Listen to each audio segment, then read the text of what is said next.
speaking of the NFL, Victor, are you back? Yes, sir. Yes, I'm back, sir. All right. Before I get to my next college topic, because this is the lead into the next college topic. Mm-hmm. All right. And Victor, I want you to just strap. You need to put a seatbelt on because you might fall out of your chair on this one. Sure. So I was out at the bar yesterday. Mm-hmm.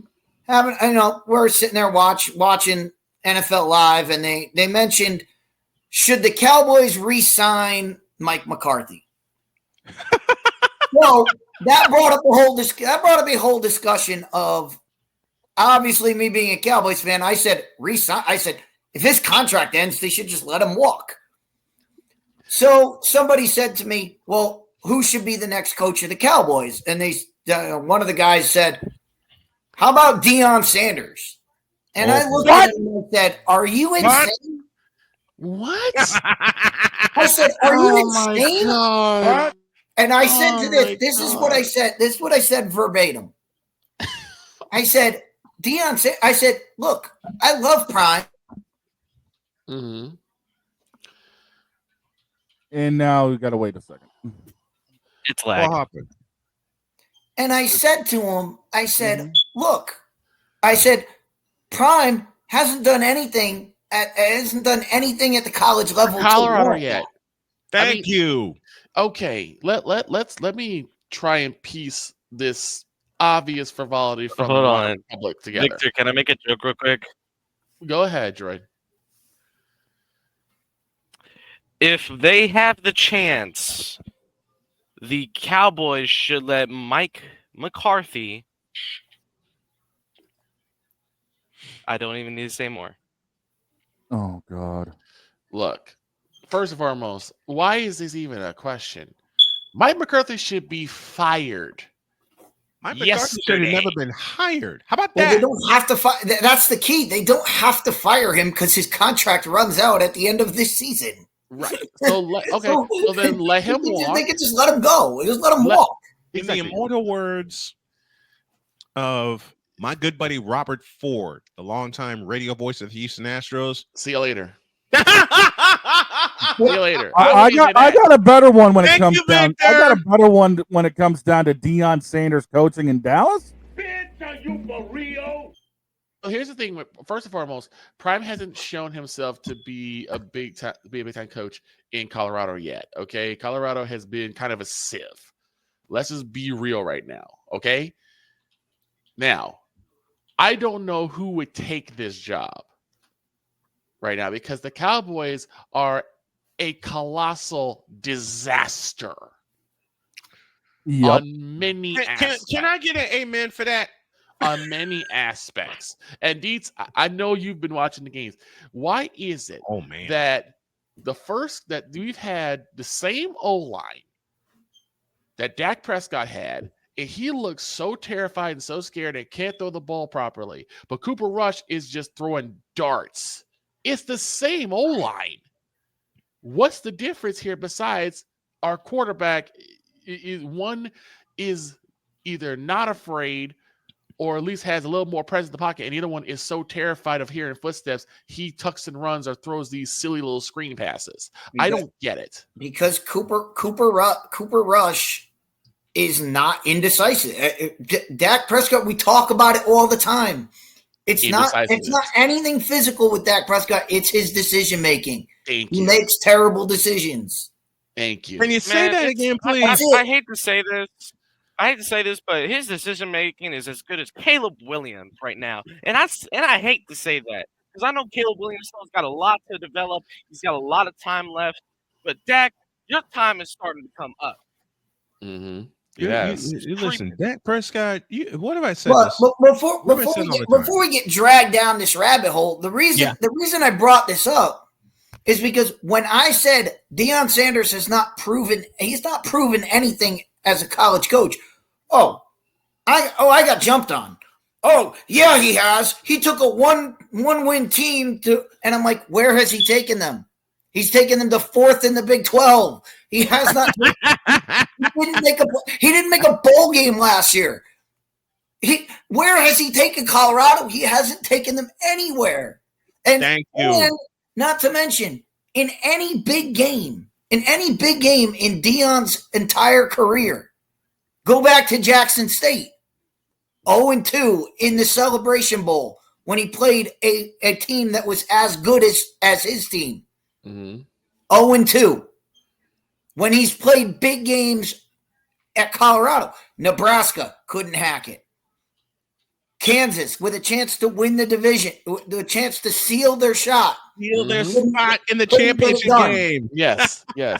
A big game. And so let's see what Deion does in a bowl game this year and see what they do when they play, because they're going to play in a bowl game this year, but let's see what they do. Yeah. But this is the topic I wanted to bring up. Go for it. Everybody was trying to tell me yesterday, yeah, he's had success. What is success at the college level? Is 9 wins 9 wins is success? 9 wins is regular. Get double digit wins before you tell me he's had a successful career. Before he's had a success, win a conference championship. We are trying to dig deeper nostalgia, and it doesn't work. They're marking success, and BGS brought this to my attention, especially when it comes to Deion Sanders. They're marking success about how much money he's brought to Colorado, how much money he's brought to the university, and the ticket sales. That is their measure of success. And to that point, he is absolutely correct. Right. Absolutely. He's absolutely right. He brought that's a collegiate success. You don't have that. You don't have that problem at the NFL level. Tell me a successful program that Deion has run. Exactly. They fired every offense. They brought in all new coordinators this year. His second year in. Yep. Nobody knows what kind of offense they run. Nobody knows what kind of defense they run. They don't do anything special. They make it up on the fly. There's nothing special that he brings. What he brings is all of the outside stuff. All of that outside stuff, Deion brings it a lot. And nobody does that. Nobody does that better than Deion. Nobody promotes Deion better than Deion. True. Right. He's the best at that. But that being said, at the college, I had somebody tell me, recruits want to go there. Last time I checked, Georgia and Ohio State are still the best recruiting places in the country. Exactly. And they haven't changed that. Miami's creeping up in the recruiting. Yep. Colorado is not even in the top 10. No. And you know why they're not in the top 10 is what Dietz just said. You have Georgia, you have Ohio State, and you have Miami more creeping up on the ranks. You have more attractive programs out there than Colorado. Yes, Colorado's starting to make a little bit more noise. And yes, I had just as much high hopes for Colorado when Deion went there, because I'm like, look, Deion did well back in the school he was with. I could think he could do well now. The problem is that when push comes shove, when it's time, to really see what's going on, we have seen all we can that Colorado ain't going nowhere bowl-wise. They're not going anywhere championship-wise. And now you want to take that and put it in a struggling Dallas team. Yeah. That the only two things that have really made this season somewhat watchable has been Brandon Aubrey and Kevontae Turpin. And that's sad. That's it. And that's all they have right now. That's all they have right now. Right. And I love how early in the season I was talking about Kevontae Turpin, and Snowman tried to shut me down and be like, Kevontae Turpin's nothing. And I'm still shutting that down. Turpin hit that circle and put on that spin move the other day. Against the Redskins. That was amazing. As I said, I'm kidding as I say that. I didn't welcome Kenneth Clark to the program. Kenneth, thank you for joining us, I believe, from Florida. Correct me if I'm wrong, sir. He said it should be called Snowman in the All Day and Night Sports Channel. Man, I will say this. We're working at it. That's why Snowman Sportsnet is born. And thank you, Tom D'Alfonso, who I praised earlier in the program, for not only the idea, but for the graphics brand that he put together. Y'all will see it all on the website that will launch later today. Go ahead, Victor. One of the things that I heard was possibly Belichick, which I'm like, I don't know if you can pay Belichick enough to want to put his name next to if you want to put his name next to I'll tell you where they have where they think Belichick will go. Where? Go west. I don't think they're gonna step away from Shanahan. Nope, they're not. I don't think they're gonna step away from Shanahan. And to Chris and to Dietz's point about defining success, how about this success from Kyle Shanahan? The only thing that has curtailed, and I will say this proudly, as a 49er fan and insider, the only thing in the Shanahan era that has curtailed him from winning multiple Super Bowls is what you're seeing this year. Injuries. A ton of injuries. A ton. And they want to get Shanahan out of there. You know what? That's a soapbox for tomorrow because that's our NFL day. I will save that for Dietz. I may need you tomorrow. I will save that for tomorrow. I'll be around. I'll be around tomorrow. Okay. But Victor, before we just to close this segment out, Victor, listen. I just want to say this. I also yesterday in this same conversation, I also won $100. That's good because somebody was dumb enough at the bar to bet me Shedeur Sanders will be the first quarterback taken. Oh, nope. Come on. No. I jumped on that bet. I jumped on that bet before he even got the words out. I shook his hand and said, "Yep, I'll take that one." Look, I like Shedeur. I'll take that bet. Shedeur has a lot to improve on. I like Shedeur Sanders. I like Shedeur Sanders, but he is nowhere near ready. Thank you, Victor. He's nowhere near ready. He's nowhere near ready and will not be ready as long as Deion Sanders is his coach. As long as that line is what it is. This is where you're going to really see if Deion is a good coach or not. Because one thing that coaches know is they know their personnel, particularly their offensive and defensive lines. Snowman, you pointed on this yesterday. Well, not yesterday, the day before, where you talked about the offensive and defensive lines of Colorado has been a sieve and continues to be a sieve. A top-tier coach would have already addressed that issue. Shedeur Sanders has been sacked 36 times this year. I think I'm off on that number, but that's a number that someone was told. That's what's told to me. Right. Hang on. I got you. Just keep going. Please research that. Please research that for me. But I know last year he was sacked 56 times. 56. That's inexcusable for any line.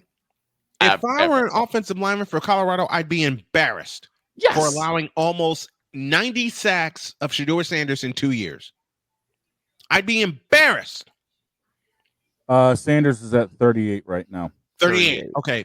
Someone told me 36. I think he's like first or second most this year, just like last year. Something like that. 94 sacks if I was an offensive lineman for Colorado and recruited by Deion Sanders to play for Colorado to protect his son, I'd be embarrassed. So I'm going to ask this. If Deion can't figure out that his offensive line needs to keep his quarterback upright in the college level, what makes you think he's going to be able to do that in the NFL?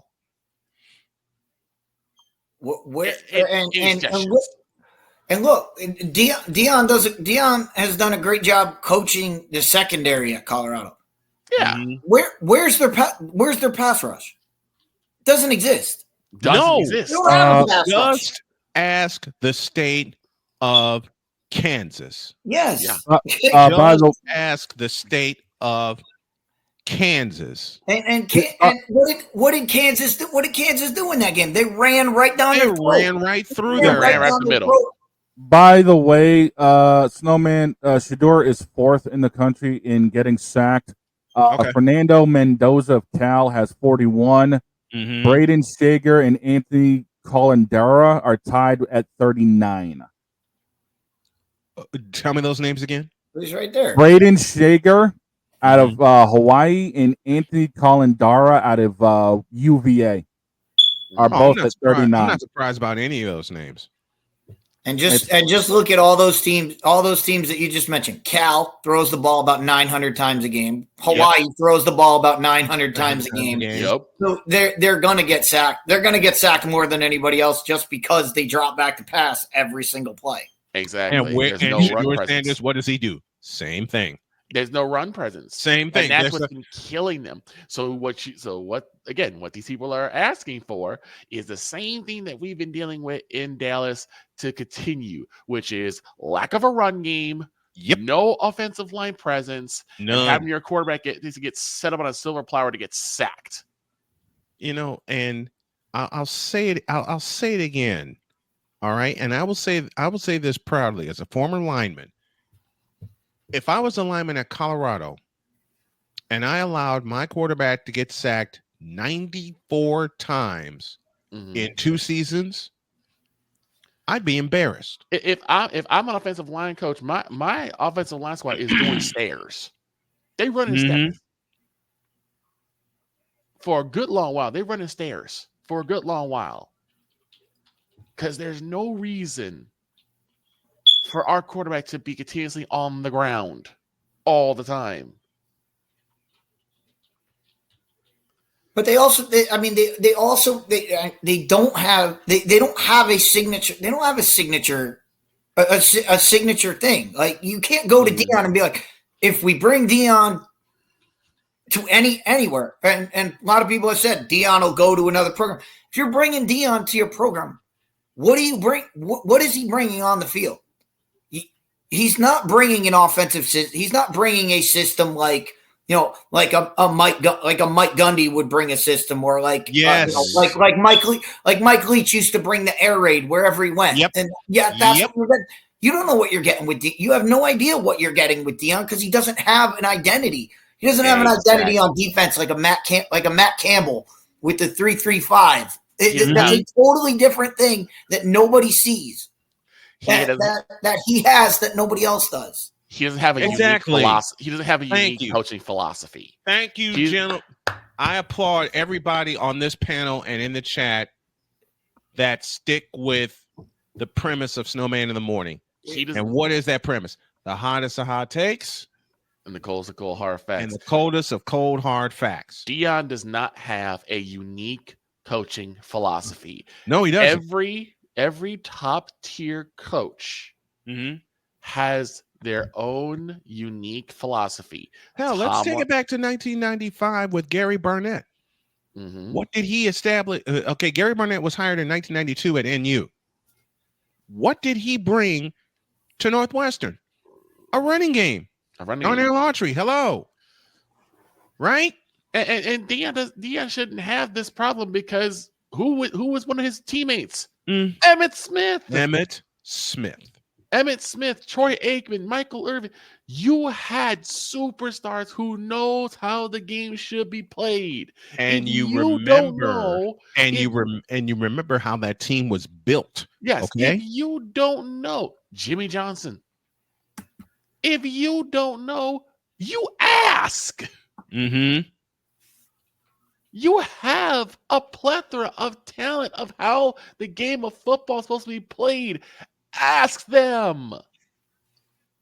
But you also had guys that made the guys that go to the guys that do well when they go transfer from college to the NFL are people that have a system. Yes. That have something that they can bring to the NFL that say, hey, we can integrate this system into the NFL. Yes. You can't ask somebody. You can just, and that's the thing about Deion. Like, if you have to get your guys excited at the NFL level, then those guys shouldn't be in an NFL locker room. If they have to get hyped up to play a game, they should not be playing on Sundays. Yeah. True. Thank you. It's not about it. Deion is all about all the extra stuff. That's not what an NFL franchise needs. An NFL franchise is making money hand over fist. They don't need somebody to come in and bring them in. You don't recruit to your team. Right. In the NFL, the recruiting is the cash that people are paying you. Exactly. That's the recruitment factor. You don't have that. It is. And